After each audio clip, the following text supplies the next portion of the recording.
money's on the screen tonight. Secrets out in plain sight. Luxury homes at half the price. Make sure to watch this video till the end, and I'll explain to you how to make that cash cows from this type of the houses. Alright fellas, so today's video is about the situations when you make a flip or you buy the house, repair it and try to sell and the house doesn't sell, what you should do in this type of situation. That's actually one of the reasons why many people do not do the flips. They think that's not a really good idea. Now, what is a flip? Flip is when you buy the house, when you renovate it, obviously for the lower price you buy it, and after renovation, deduct your renovation costs and try to sell it for the profit. In some situation, it's not selling. You can see the house is sitting in the market for months, 2, 3, 4, 5 months, and every time you don't sell it, every month costs you carrying costs if the house is empty. There's even a TikTok page, I don't know the guy's name, but there's a guy who just goes and searches for this type of properties and make the videos about them, which is nuts, but it's fun to watch. Why it's not selling? Obviously, the secret is that you probably realized about the market. But there is not only that. So personally, I recommend my clients, if you don't know, by the way, I'm a realtor, and you can find me on 1%realtor.org. Now, you always have to have plan A, B, C, D, E. What I mean by this, what are you going to do if the house doesn't sell? Now, obviously, the plan A is to sell the house. What is plan B? Most of the time, I advise to have a good lender that you will be working with. By the way, I'm in the process of getting the lender license. So if you might be looking for the lender in about 3-4 months, I might be your guy. Make sure to talk to the lender to understand how much your house worth. Say in California, if you buy your house for 1 million, all the other houses in the neighborhood have to be higher. Otherwise, you're getting a bad deal. And by the way, I would personally, but I had a video about this, and I would strongly advise you guys to test your realtor. How you test them? You find a crappy deal, like most expensive priced house in the neighborhood, send them and see what they say. If they say to you that, oh, that's a good deal, you got to get it, that means they only think about their own pocket. Obviously, there's a conflict of interest. The way that these things work here in California, unfortunately, realtors are being paid only when they sell or buy the houses. That's why we have many bad actors who don't really care about the clients. They have to care about the clients first and then think about their own pockets. But unfortunately, that's not the case. Many people just think, even if they're your friends or they tell that you're friends, first they will going to think about themselves and only think about you afterwards. So if that realtor that you send that crappy deal is saying that this is a great deal, we have to get it, get rid of them, block their numbers, don't talk to them ever, never. However, if they're being honest with you and they tell you that, hey, it's not really a good deal, look at this is one better, then that a realtor could be trustworthy, and I would advise to work with this type of people. Plan B should be to refinance the house. If the house worth less than other houses in the neighborhood, you repair it, so you got it for 1 million, and after repairs value is about, by the way, if you don't know, there's a word for that, ARV, after repair value, should be worth somewhere around 1.3. Then it's a good deal. You pretty much can cash out whatever you invested in a house, and you will own the house for free. Obviously, you'll have to make still monthly payments, but then you can just rent it out and someone else will pay the monthly rents. Sometimes you wouldn't even profit if you're doing the right thing. Make sure to watch this video till the end, and I'll explain to you how to make that cash cows from this type of the houses. Now, plan C is to go down in the price. Obviously, this is a no-brainer. Plan D is to Airbnb the house, which most of the time when Airbnb, obviously not in this market, now Airbnb sucks, but in the normal markets, you would probably make about 2, sometimes 3 times of what you would make on the normal rate. Plan E, I advise to make a duplex ADU, which is a casita, to either change garage and make another, 1-bedroom studio there and rent that out too, or have a space in the front yard or in the backyard and build another small house there and rent that too. This way you will lower the cost and you will pretty much get 2 houses by the price of 1. Thank you for watching, and I would like to mention that this video is sponsored by my company. We help landlords to maximize their rental income. Normally, we take the property, say it's been rented for $3,000, we'll help landlord to make about $5,000 and charge about 10% from the profits. This is what we do. If you guys interested, if you're a landlord and looking for that company that would help you with getting more rent, just letting you guys know, I'm also a realtor in California. Any part of California you're looking for real estate, property for yourself, live with a family, or for investment, I'm your guy. Feel free to hit me up in the DM. Now, how to sell the house faster. people are not stupid.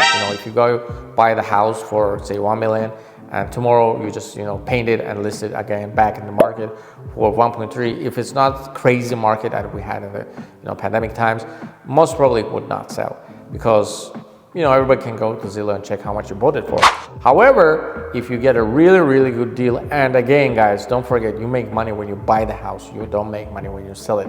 If you get a really, really good deal, which is the hardest thing to do, then you'll make money. It doesn't even matter. You can sell it even without repairs. That's another business model, what people call wholesaling. The people just do the random cold calling, find those type of houses that are priced under market, and then just resell them for the higher value. It's really important to price reasonably. Now, how you price reasonably, go to the area that you're shopping and search for the houses that were sold for the last 6 months. And then pay attention to the price per square feet, not the overall price, because overall price could be deceiving. Some houses are smaller, some houses are going to be 2 times of what you're selling.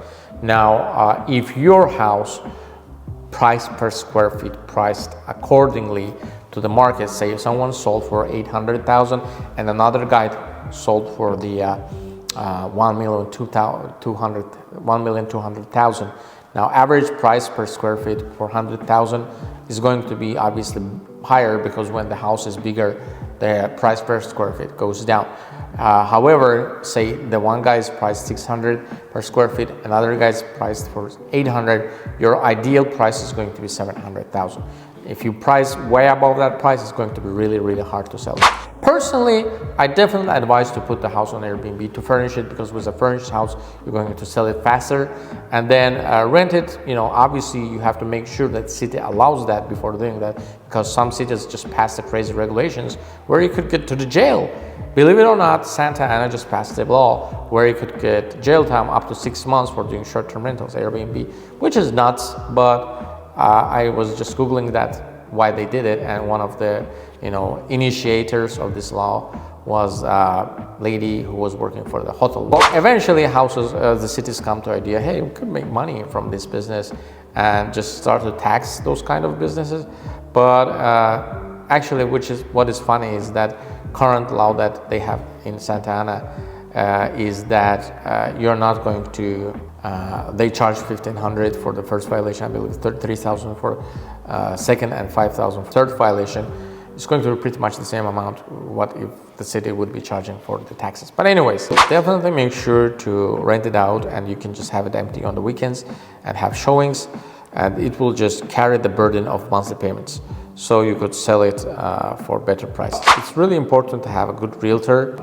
And why I say that is because realtors just have tools, and especially if it's a seasoned realtor, they will really help you to sell the house faster. Now, seasoned realtor doesn't mean that the realtor have to be expensive.